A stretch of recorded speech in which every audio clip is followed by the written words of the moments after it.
start now. Yes. Thank you so much for taking time out for this.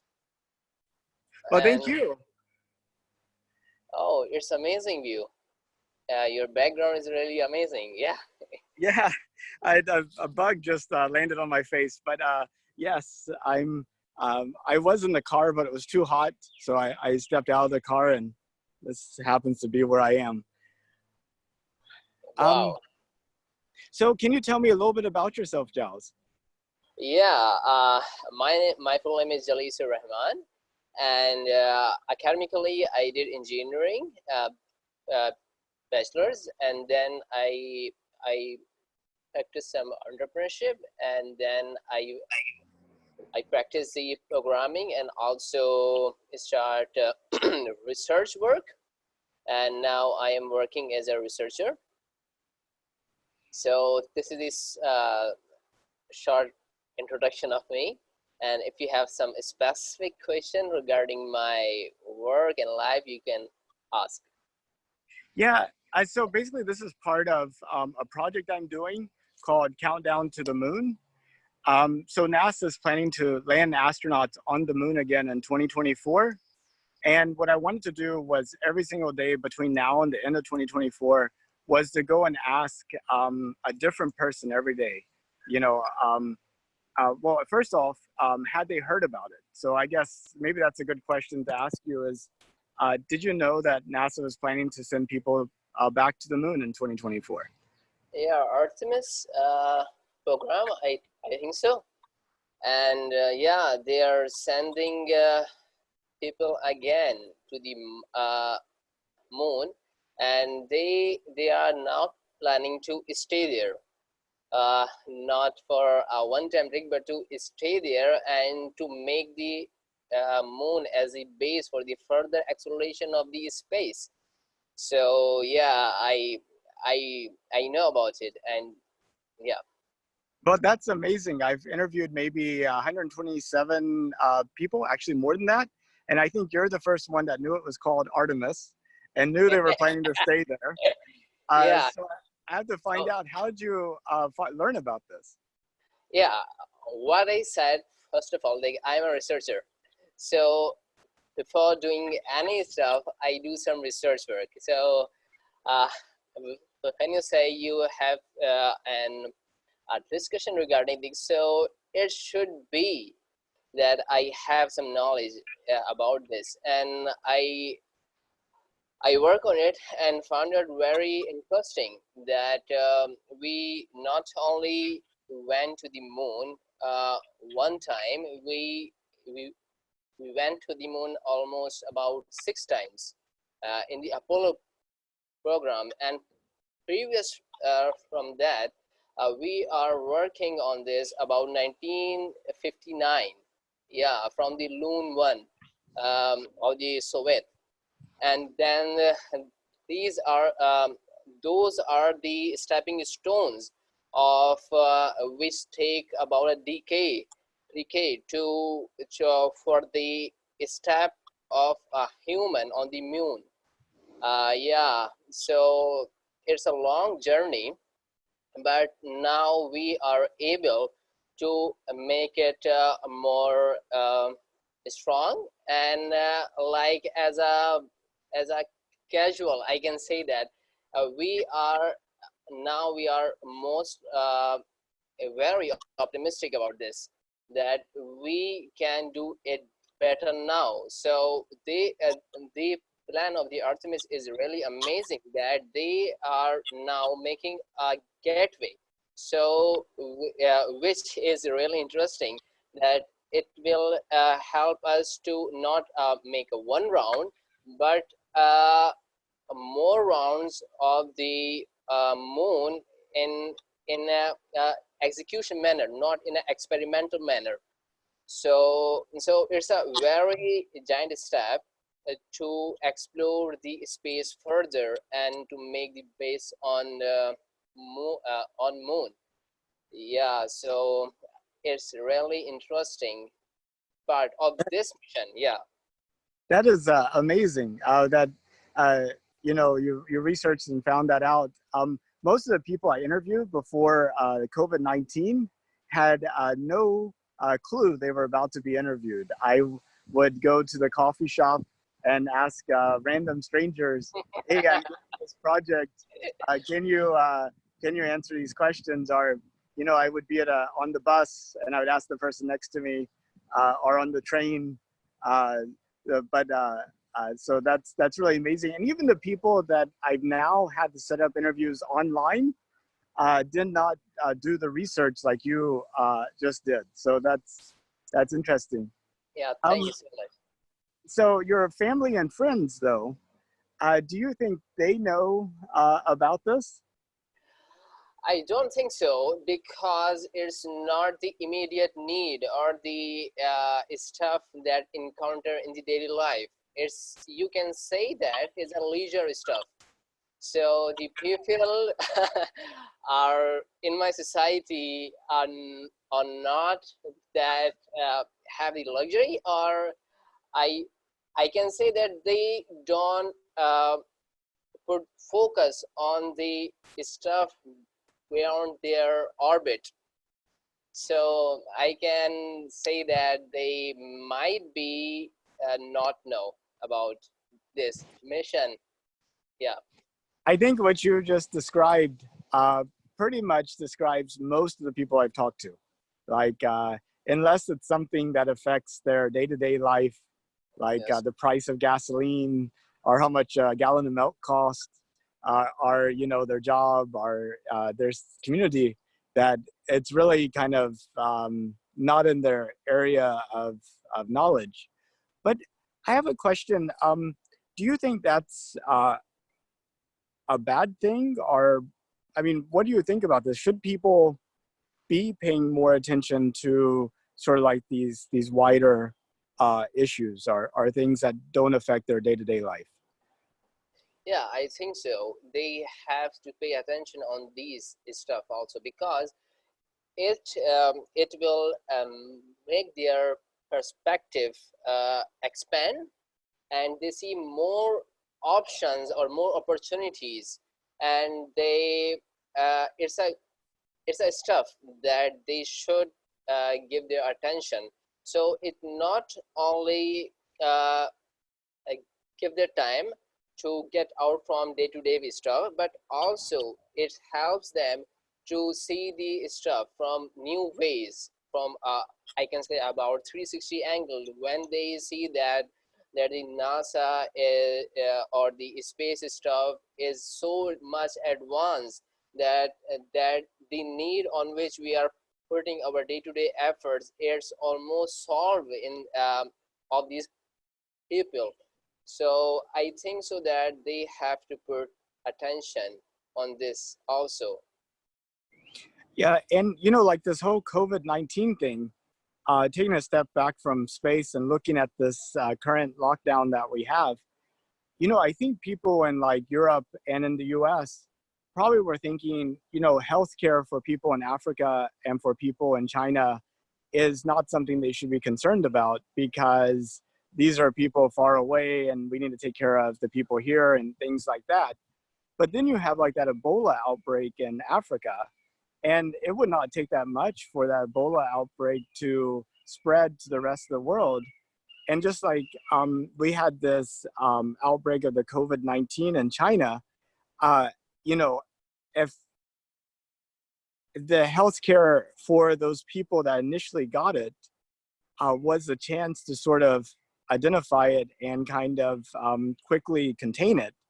Um, but the next outbreak could come from any place, and that makes me think that because of the world being as connected as it is, our own health is dependent upon the healthcare of everybody.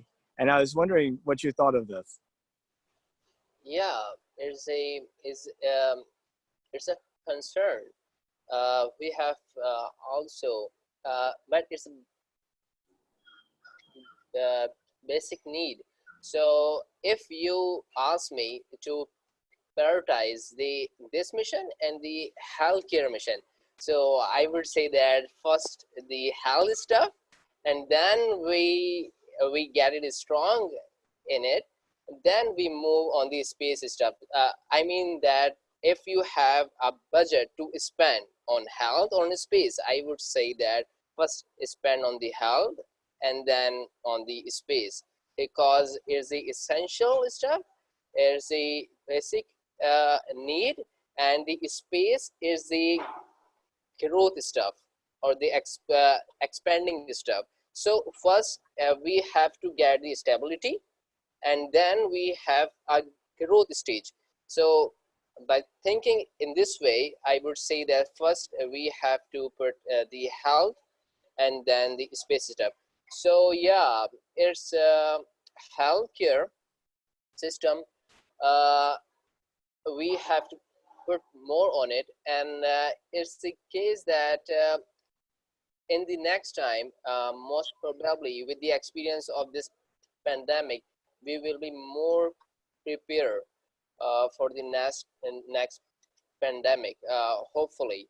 And fortunately, we have now internet, so the effect of this pandemic is not felt so much. Yeah. Yeah, I know. Can you imagine 50 years ago being stuck at home with only like 2 or 3 TV channels, and they're not even on all day long, Yeah, and yeah. no at-home shopping? Like you, yeah, be quite different. But pandemics aren't the only thing that threaten human life on Earth. Um, what I've always been taught, and I've not looked at the research myself, but I accept it as true, is that a meteor hitting the Earth caused the dinosaurs to die. Um, so, I mean, maybe that's debatable or not. Who knows? But one thing that we do know is that meteors are constantly hitting the Earth. Like, if you go outside on a dark night, within an hour, you can see a meteor burning up in the atmosphere. And we've seen events of bigger meteors, like that one in Russia that was so uh, uh, big that it actually caused like buildings to have their glass break out of them, and was what have you. Um, and if you look at the moon, you can see evidence of meteor impacts that are always there. So I think it's true that meteors are constantly hitting the Earth. They come in different sizes, and there may be a meteor that will hit the Earth, in the next 5, 10, 15, 20, 100 years that is big enough to have even a bigger impact on Earth, no pun intended, than the pandemic. And, I was wondering what you thought about the idea of our investment in space being also an investment in being prepared to be able to detect early enough and deal with something like that. I mean, does that change your views at all in terms of? Yeah, it's interesting.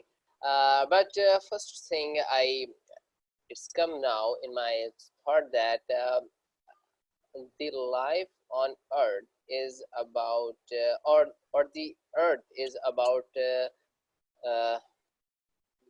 billions of years old.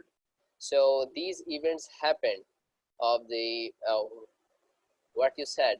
So yeah, we have to be prepared for this, and but we have to our things to be prioritized more. So, and I also in the I am also support the space stuff, because that it will help us to solve other problems in a new way. So for example, you can say that Elon Musk have a craze to go on the Mars, yeah, but in a byproduct, what he did is he worked on the Starlink, so for the free internet stuff. So now the internet is almost the essential need of a human.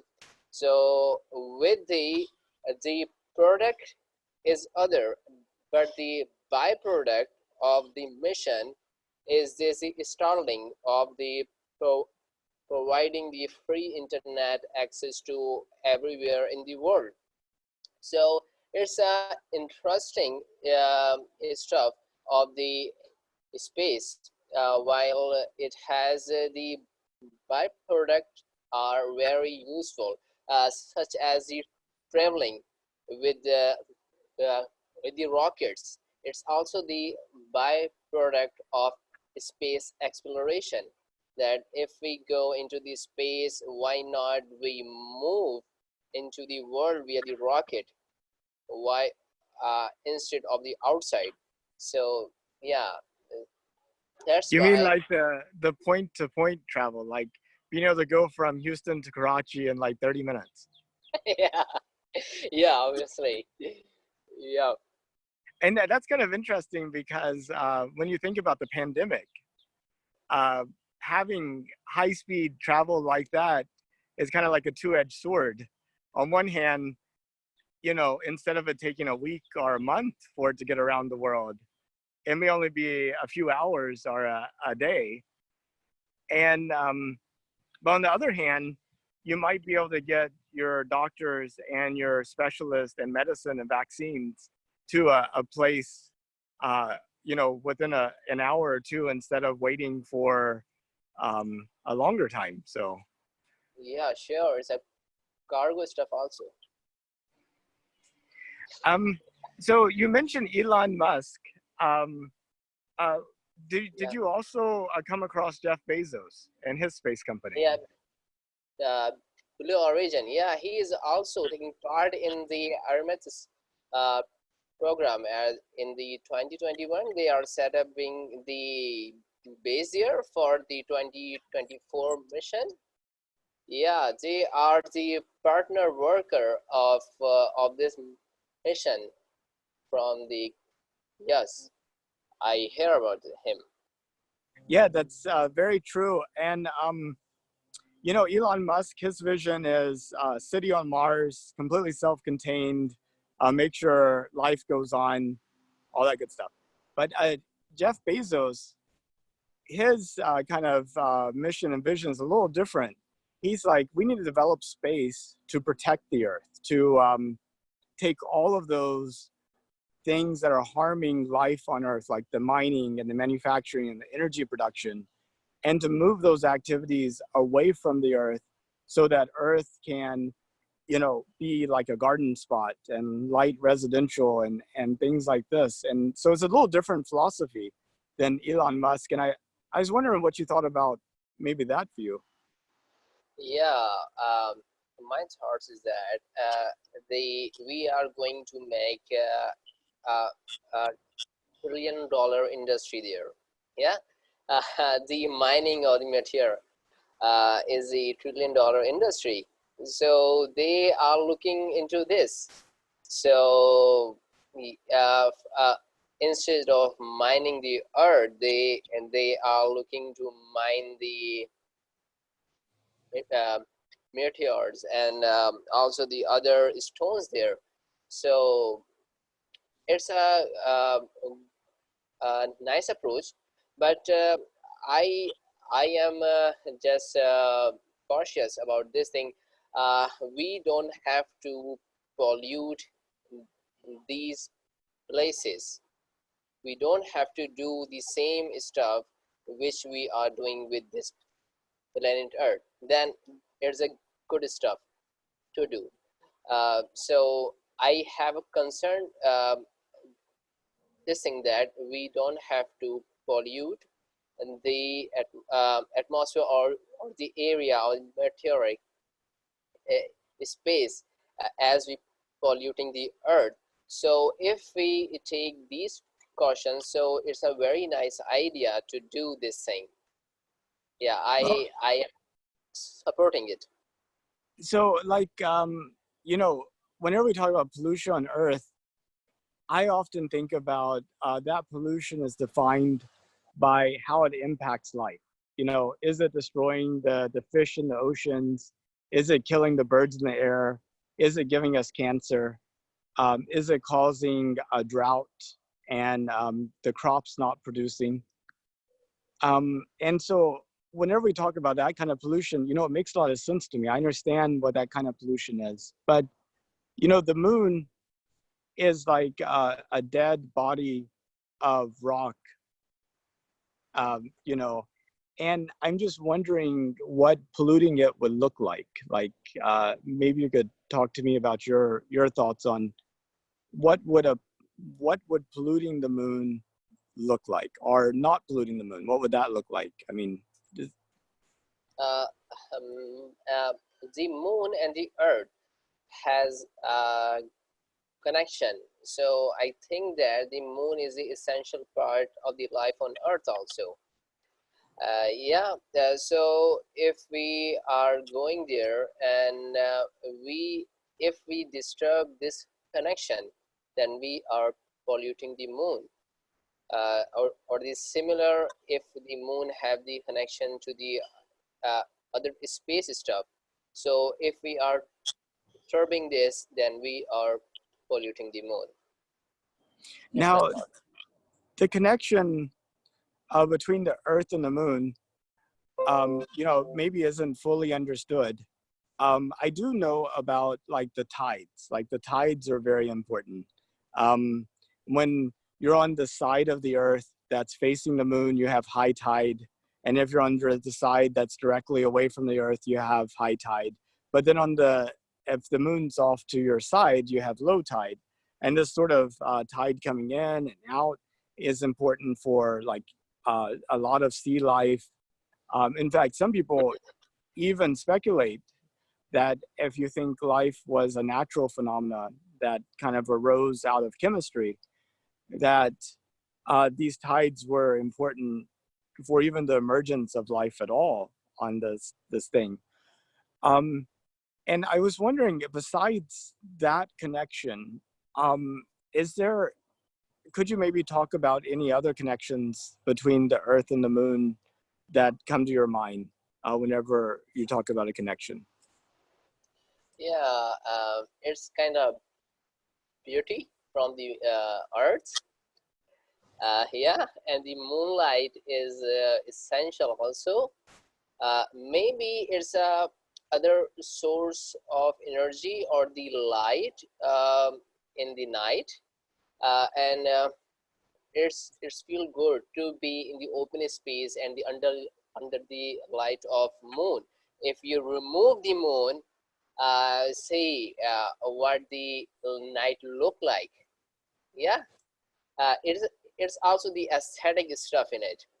So I am also seeing the aesthetic connection with the earth, and moreover I think so that as I it's my observation that the human beings are the energy. Yeah, we are mainly the energy contained in the this bodily stuff. So it's also emitting some energy, and we are also energy. So this has also some type of connection with us. So Yeah, this, that makes sense. I mean, like, the fact that the moon goes through phases could be very important for different animals and plants, and kind of like those cycles, and you wouldn't want to mess that up. Um, Aesthetically, that's also another important thing. If you looked up and instead of seeing the familiar kind of man in the moon, you saw like, big holes where there were like people mining materials, maybe that would be bad. Um, but what do you think about being able to look up from the earth and seeing like a little town or city on the moon? Would you consider that to be pollution? um, I uh, what I would say, but I would say that yeah, I think so that I we put some artificial stuff on the natural stuff.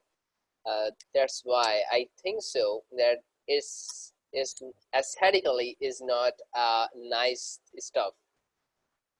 But my views can be changed if I saw it in reality. So this this is Maybe my thought. maybe it happens over a long period of time, and you have that big first shock. But then you have kids that are born and they're like, well, we've always had people on the moon, so what's the big deal? And then they have people, and their kids are like, yeah, I have no idea why, these old people are upset about seeing these domes on the moon because, they've been there since I was born. It's like, that's the only world that they know. Oh Uh, yeah. um, Oh, that's, yeah, what do you think about, the moon is tidally locked. So it has the side facing the earth and it has the other side that never ever faces the earth. Um, if we did everything on that side that never ever faced the earth, would you consider that to be like a benefit, or does that matter at all? uh, uh, it's, yeah, if we don't like the the dooms on the moon to be seen, we can put these dooms of the on the moon on that side, so it's a good side to be. I can say that. Um, so let's say it was safe and affordable. Would you have any interest in going into space yourself? Yes. And where Yeah. would you like to go? What would, just to orbit, or to the moon, or even like to Mars? I mean, like, how far would you want to go? And explore the Milky Way. That That's much charm, or the you. Yeah, the curiosity is a core part of being human. So I want to go much and beyond that. that is great. I really hope that becomes possible in our lifetime, or at least that we make enough progress so that we can see that it's possible in the near future. That would be kind of good. Um, so you said you were a researcher. What do you research? Only different stuff that uh, for example, I am working with someone. So as we are working to find out how to um, get the wealth from the waste, so we look into the agricultural stuff. Hmm. So we do research on this, uh, that the agriculture waste is highly usable to generate electricity, to generate different kind of energy, to get the fabric out of it, and even to establish a separate industry out of it. So, and similarly, we found that we are working on banana stem, which cut down and burn. It is a huge loss for the environment and also the valuable stuff. Uh, This is this is the stem of the largest herb on the planet. Most people don't know that the banana is a herb. The banana plant is a herb, not a tree. So this is the stem that have many benefits. So it has starch. You can extract starch from this. It has fiber. You can extract fiber from this, and you make clothes, robes. You can make tiles, furniture out of it, and similarly, you can feed to the livestock, and also you have different products out of it. About 39 products we get out of this waste product only. And also we do research on the plastic waste. So we found that it's not the waste, it's the ignorance of the usage of this the used plastic. So uh, we work on it also, and find out that the plastic foams are is a are going to be very affordable, and also reduce the environmental impact. We are conversation with Eco Plazo. It's Mexican or Colombian company that uses the plastic waste and make blocks out of it and construct in a Lego like method a house. So it's almost reduce the cost of a house almost by, you can say that, about 20 to 30 times less, or maybe lesser than that. So using the plastic waste in the new ways of the construction, it not only reducing the plastic waste, it's also reducing the concrete waste. It's also giving the more economical house for the person who can't afford the concrete houses, and more benefits. So to get uh, how to create value out of nothing. So I do research on this. So these are the two products which I told you. That is awesome. Do you have maybe a website that you give me links to that I can put with this post so that people can find out about, or maybe some type of description of what you do? Yeah. I am working with Saad. He is the son of Mr. Rehan. Yeah. I am working with him. So he his ideas that why not to explore this frontier also of the base to wealth like that. So I will give you a website that we created, which is saadrecycling.com, and here we listed the stuff. We are updating it also. This reminds me of something that Robert Zubrin said. He's the president of the Mars Society. He says there's no such thing as natural resources. There's only natural raw materials, and it's human ingenuity that takes those raw materials and turns them into resources. And that's exactly what you're doing.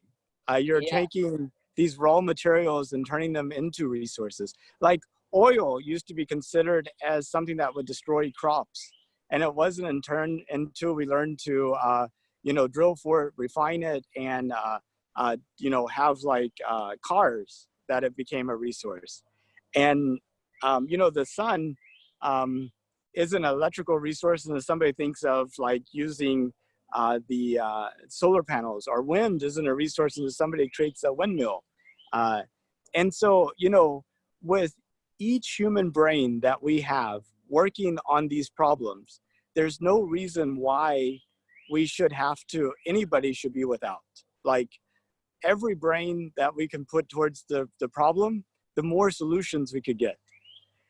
And he also goes further about saying that if you look back in the 1900s, like World War I, World War II, they were both based upon a wrong idea or a bad idea, that there's a limited amount of resources.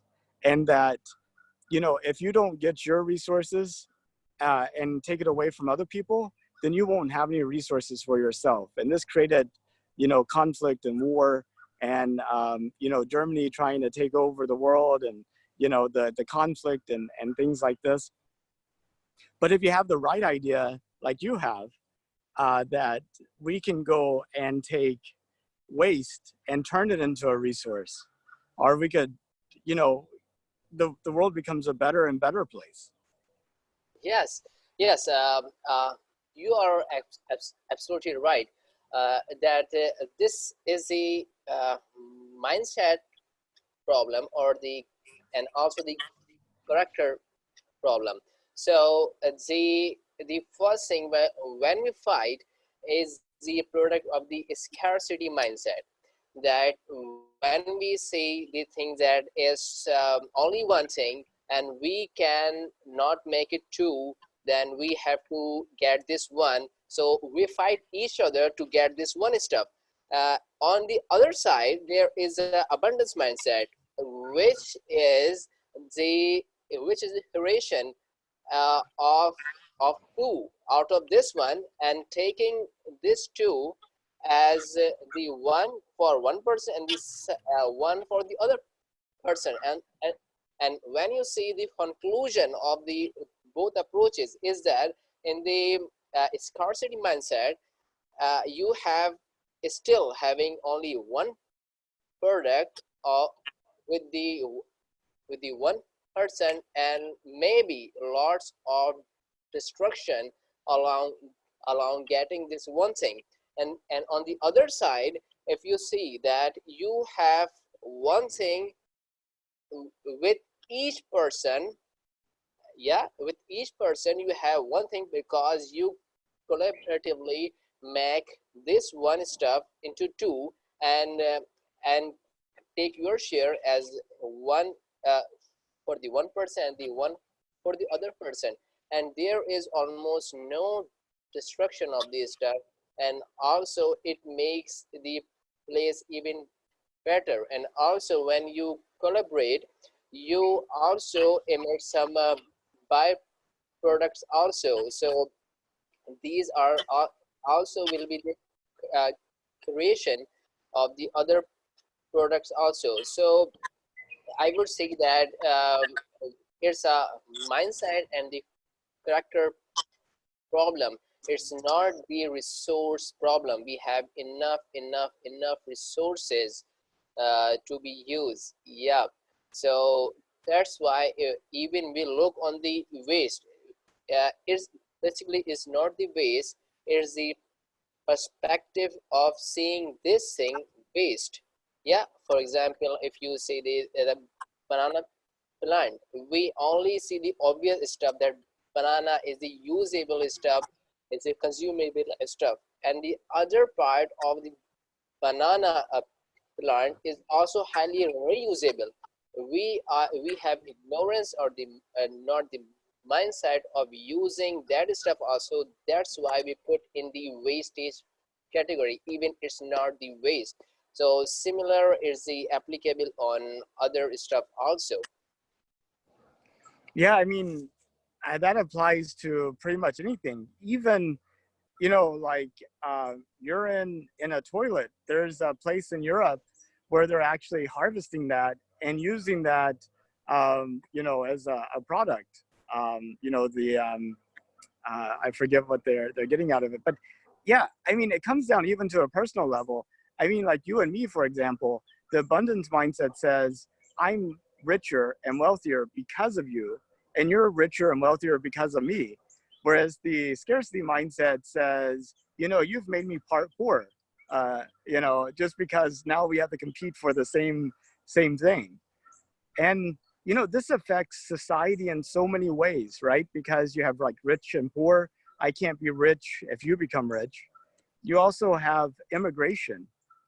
We need to build walls and keep all these people out because they're going to make our society fall apart and there won't be anything for us. uh, but that's not true with the proper mindset and with the proper um, sort of engagement and everything. These people coming into your country can actually not only improve their lives, but improve yours too. You know, uh, I mean, the other thing could happen also, but it's all based upon, are you working together to create a better society for everybody? Or are you going, well, there's only so much and either I have it or you have it, so I'm going to make sure I have it. And I mean, it's like a kind of like a choice. So how do we get more people thinking about the abundance mindset? Yeah, first of all, we have to know what's the concepts. First of all, I think so that because almost 2 to 3 years, I just spent to explore myself and know about how the things work. So I found that there is a two-way of earning, and we all on the daily basis strive to earn more. So one way of earning is a how we can earn is the by valuation and the devaluation. So it is same definition of the abundance or the scarcity mindset, that by the devaluation we fight and destruct each other and get the value uh, uh, from other person, and by the evaluation mindset, if you see that devaluation mindset is a mindset of devaluing something and getting out of value for yourself. And with the evaluation mindset, you said that, okay, come on and let's create the value together, and and and enjoy that created value together. So it's the evaluation mindset. First of all, we have to uh, tell the people, make the perspective.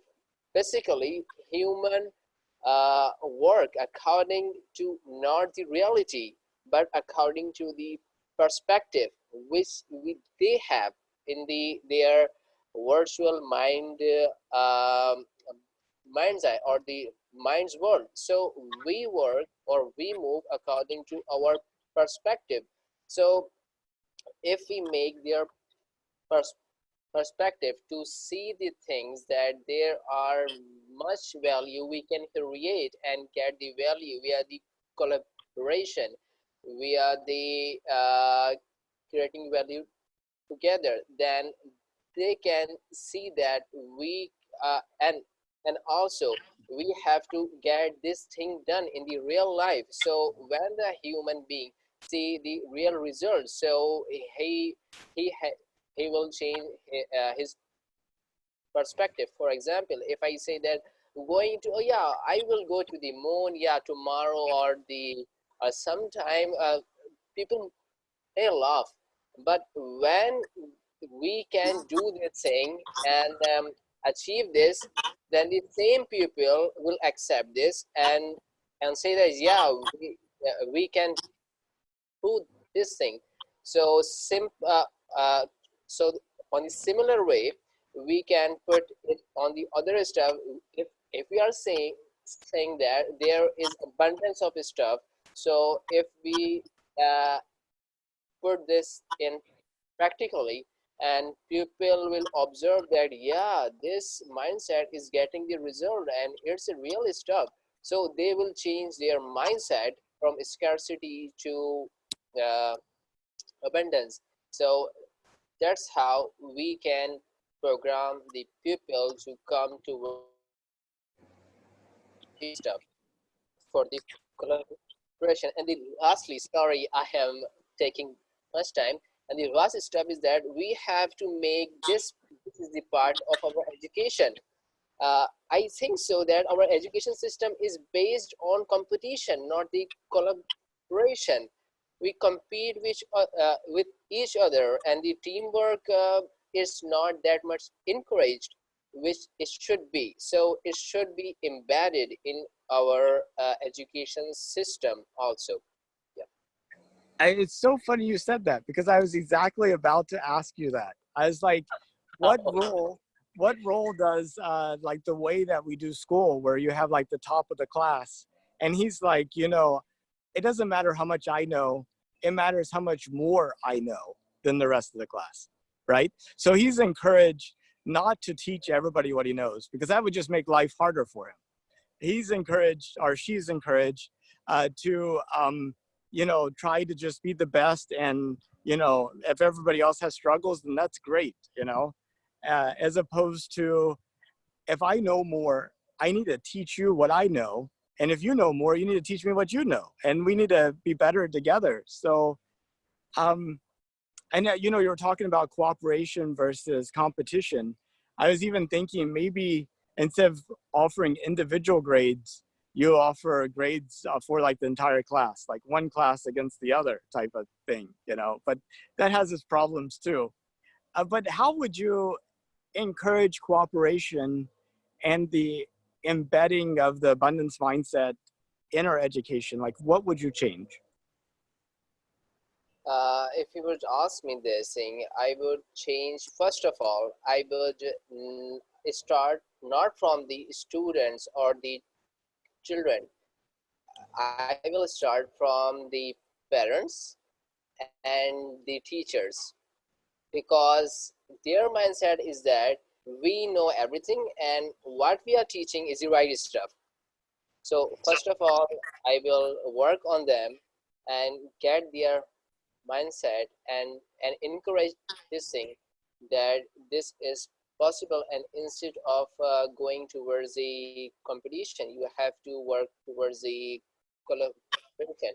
And then I would suggest not the theoretical stuff, but uh, the applied stuff, because when you apply this stuff and you get the stuff in a real life, it's it's it's an amazing feeling, and it will highly impact your way of thinking. Well, here to this point, I think that our education system is more towards the research work than the applied education. My method is that first of all, we have to start from the applied education, and then when we stuck on something that we can't solve with the previous or the existing tools, then we move on the research work. So that's how I would encourage this thing. And when you do the applied education, it's a matter of fact that to make a real product, you have to do the collaboration. Yeah, when you so when you have to make a product, you want different skills and the stuff which comes from different people, and that's how to get a real product done. You collaborate with each other to get this thing done, and via this collaboration you start making the collaboration mindset or the abundance mindset. So that's how I will approach this. That is an awesome idea. I was just thinking today that school needed to like it shouldn't be theoretical like you were saying. I mean, why do we have adults cooking the meals for the children instead of the children cooking the meals for the other children? Like, then they learn this is where food comes from. We have to work together to help each other. And why aren't schools like actually doing real work, like and then using like math and science and language and all these things to see how that supports the work, like and like can you imagine if every kid that comes out of like elementary school knows how to cook, knows how to farm, knows how to repair things, and then every kid that comes out of like high school uh, is able to kind of understand all the different systems and processes that allow for them to have the life that they have.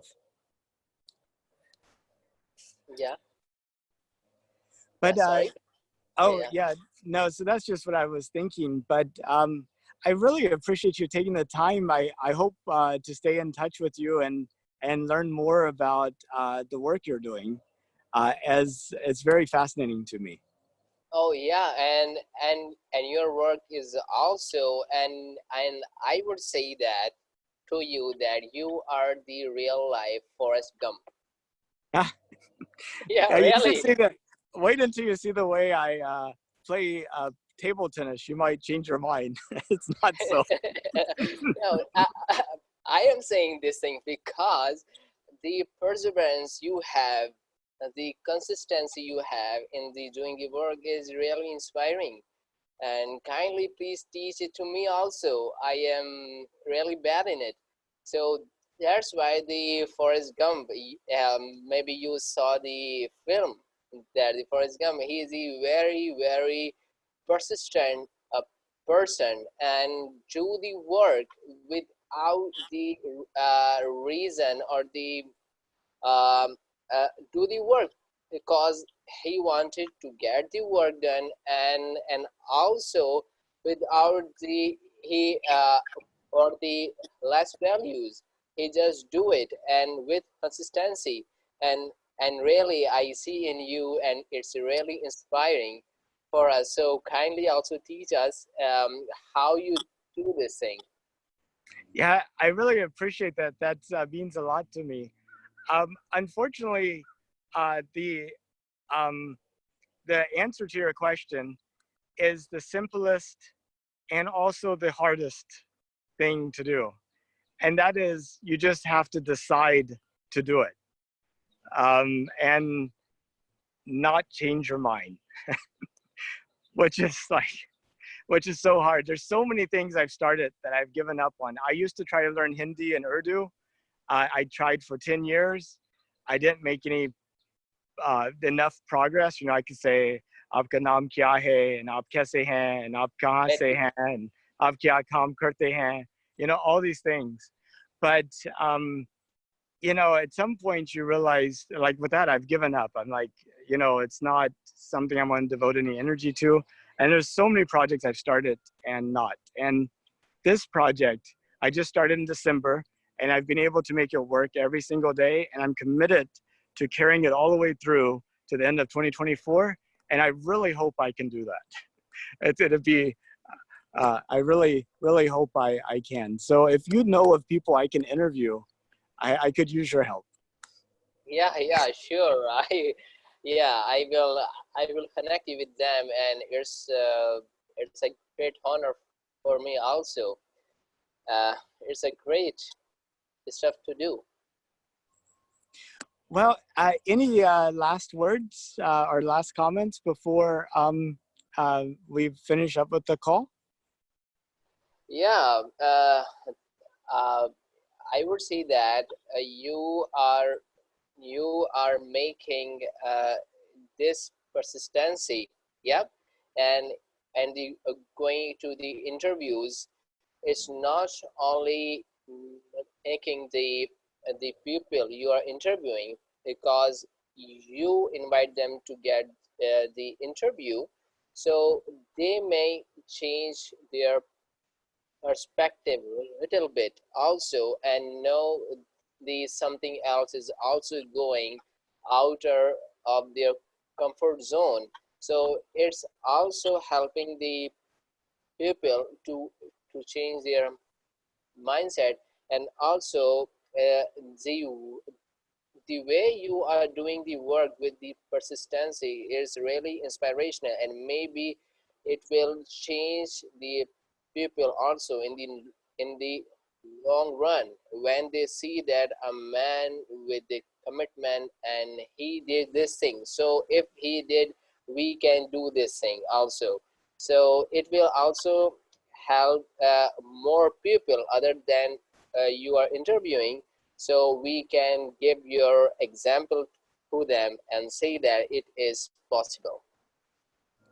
Well, thank you so much, and I look forward to being in touch. And I know it's late there, and hope you have a good evening.